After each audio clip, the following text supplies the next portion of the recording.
اتفاق سے بیٹا اسی راستے کو جس کو باپ منع کرتا تھا 1 مرتبہ منع کیا، 2 مرتبہ منع کیا، 3 مرتبہ سمجھایا، 4 مرتبہ سمجھایا، بار بار تاکید کے ساتھ کہا اس راستے کو نہ جانا، لیکن وہ بیٹا ادھر کو چلا گیا۔ اور جب وہ بیٹا ادھر کو جائے تو فوراً اس کے سامنے حالات آ گئے پریشان سے۔ اب وہ بیٹا جب بات کے سامنے آئے گا تو اب اس بات کو اس کے اوپر پیار نہیں آنے گا، پیار نہیں آئے گا۔ پیار اس لیے نہیں آئے گا کہ جب میں نے تجھے 1 مرتبہ اتنا سمجھایا تھا، پھر 2 مرتبہ میں نے تجھے بار بار سمجھایا تھا، 3 مرتبہ تاکید کے ساتھ سمجھایا تھا، 4 مرتبہ تاکید کے ساتھ سمجھایا، بار بار تجھے کہا، احساس دلایا، لیکن کیوں نہیں مانا؟ تو اب گھر میرے بھائیوں بالکل اسی طرح سے کل قیامت کے دن اللہ تعالیٰ ان کی بدامالیوں کی وجہ سے جب ان نافرمانوں کو جہنم میں ڈالے گا اور یہ جہنم میں چیخ و پکار کریں گے اور اللہ کے عذاب میں جب جائیں گے تو یہ روئیں گے، آہوازاری کریں گے، اس وقت میں اللہ کو ان کے رونے کو اوپر رحم نہیں آئے گا بلکہ اللہ کا غصہ اور بڑھ گئے۔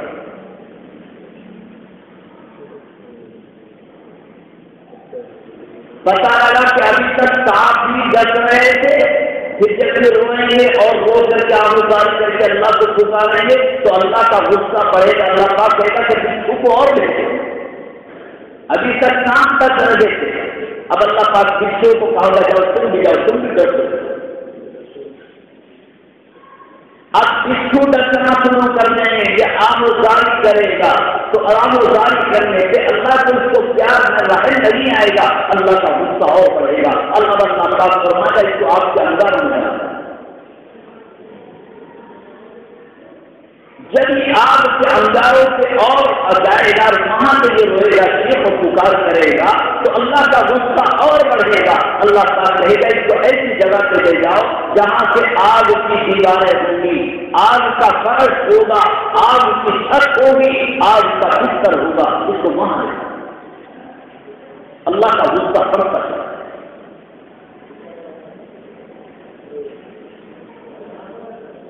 میرے بھائیوں، میری ماں اور بہنوں، آج ہم اپنی منمانی اپنی خواہش کی زندگی گزار رہے ہیں۔ مومن یہ ہے، پکا سچا مومن یہ ہے، پکے سچے مومن کی حالت یہ ہے کہ ایک طرف اپنے گھر کے کام میں لگ رہے تھے اور جنت کی اذان کی آواز آئی، وہی کام کو روک اٹھی، اطمینان کے ساتھ وضو کیا۔ ہمارے نبی محمد صلی اللہ علیہ وسلم نے ہمیں خبر دی ہے کہ جب مومن بندہ اطمینان و سکون کے ساتھ میں بیٹھ کر کے وضو کرتا ہے، اطمینان کے ساتھ وضو کرتا ہے، سنت کا خیال کر کے وضو کرتا ہے اور وضو کرنے کے بعد میں اپنی جگہ سے وہ اٹھتا ہے، اٹھنے پہ کہتا ہے وضو کرنے کے بعد اشہد ان لا الہ الا اللہ واشہد ان محمدا عبدہ ورسولہ اللہم اجعلنی من التوابین واجعلنی من المتطہرین۔ اللہ کے نبی نے فرمایا کہ اس کی زندگی کے جتنے گناہ تھے اللہ نے وہ تمام چھوٹے گناہ معاف کر۔ یہ ہے وضو۔ ابھی تو نماز کی نیت بھی نہیں باندھی اس نے، ابھی تو نماز کے لیے مصلی پہ کھڑی بھی نہیں ہوئی۔ وضو کرنے کو اطمینان اور سکون کے ساتھ وضو کیا، اس وضو کے اوپر یہ اللہ پاک کی طرف سے اتنا بڑا انعام ملا۔ اور جب یہ اللہ کا بندہ، جب یہ اللہ کی بندی اطمینان کے ساتھ میں کھڑی ہو کر کے مصلی پر اب جو اطمینان سے نماز پڑھے گی، یہ اللہ کا بندہ جب اطمینان کے ساتھ میں خوب دل لگا کر کے نماز پڑھے گا، اس نماز کے اوپر اللہ کی طرف سے کیا کیا انعام ملے گا، کتنے بڑے بڑے انعام ملیں گے۔ لکھا ہے کہ جو آدمی اطمینان اور سکون کے ساتھ میں اپنے اللہ کو خوش کرنے کے لیے نماز کی پابندی کرتا ہے اور آدمی ایک نماز پڑھتا ہے، اللہ تعالیٰ اس نماز کو پڑھنے کے بعد میں اس بندے کو جنت میں ایک شہر، ایک مکان عطا فرمائے گا، ایک محل عطا کرے گا، جس محل کے اندر 60,000 سونے کے دروازے ہوں گے۔ کتنے؟ ایک نماز پڑھنے سے ایک اللہ کے بندے نے اطمینان کے ساتھ وضو کیا، اطمینان و سکون کے ساتھ میں نماز پڑھی، اپنے اللہ کو خوش کرنے کے لیے اطمینان سے قیام کیا، اطمینان سے رکوع کیا، اطمینان سے سجدہ کیا، اطمینان سے درود پڑھا، اطمینان کے ساتھ سلام پھیرا، اس طریقے سے نماز پڑھی، اللہ اپنے اس بندے پہ، اللہ اس بندی پہ اتنا خوش ہوتا ہے کہ جنت کے اندر اس کو ایک محل دیتا ہے، اور اس محل کے اندر 60,000 دروازے سونے کے ہوں گے۔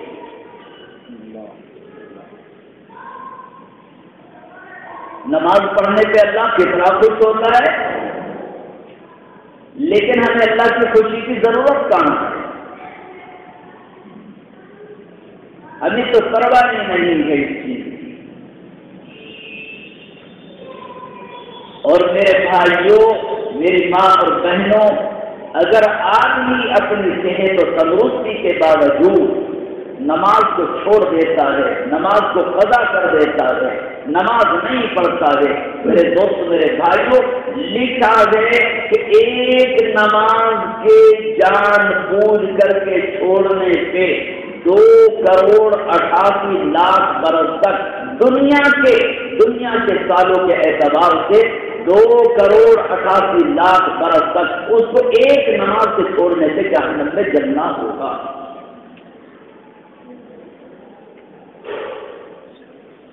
انعام اتنا بڑا ہے تو سزا بھی اتنی بڑی ہوگی۔ 60,000 ایک محل میں، اندازہ لگائیے کیسا محل ہوگا، سبحان، جس میں 60,000 دروازے اور وہ بھی سونے، کتنا پھیلاؤ، کتنے کمرے اس کے اندر ہوں گے، کیا کیا اس کے اندر سہولتیں ہوں گی، کتنا وہ عالیشان محل ہوگا۔ میرا رب ایک نماز کے پڑھنے پہ اپنے بندے سے خوش ہو کر کے، اپنی بندی سے خوش ہو کر کے اس کے لیے ایک محل کا فیصلہ کرتا ہے۔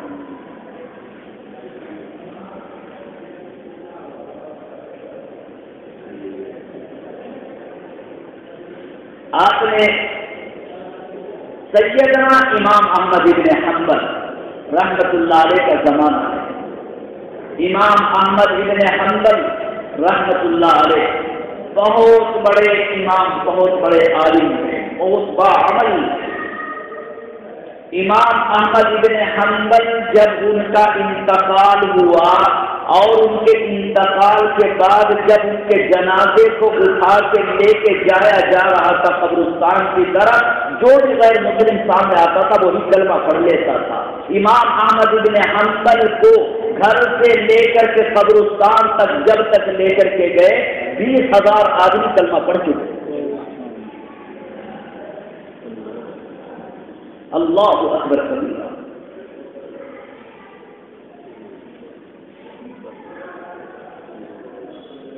میرے بھائیوں، میری ماں اور بہنوں، اللہ نے جن کو ایمان کی دولت دے دی اور وہ ایمان کو پہچان جائیں، خدا اس بات کی قسم ان کو سب کچھ اللہ نے عطا کیا۔ ایمان مل گیا، جنت میں جائیں گے، سبحان اللہ، سبحان اللہ۔ ایمان مل گیا، ایمان کی برکت سے اللہ جنت میں بھیج دے گا۔ جنات عدن تجری من تحتها الانہار يحلون فيها من أساور من ذهب ولؤلؤا ولباسهم فيها حرير۔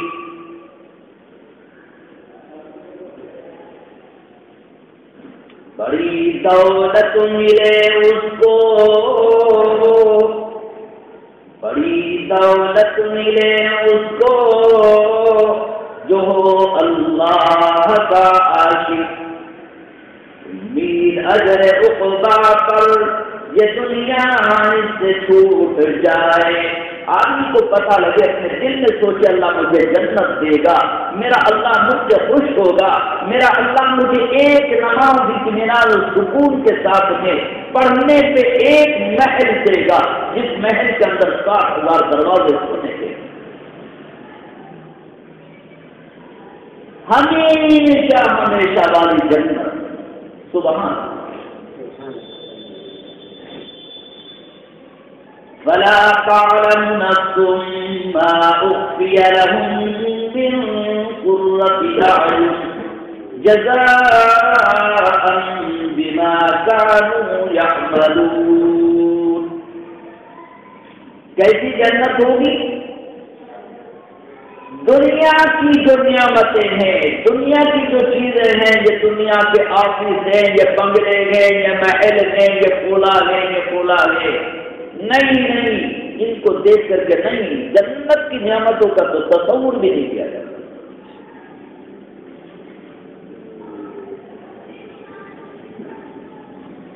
اللہ اکبر، کیسی جنت ہوگی وہ اللہ کی وہ کیسی جنت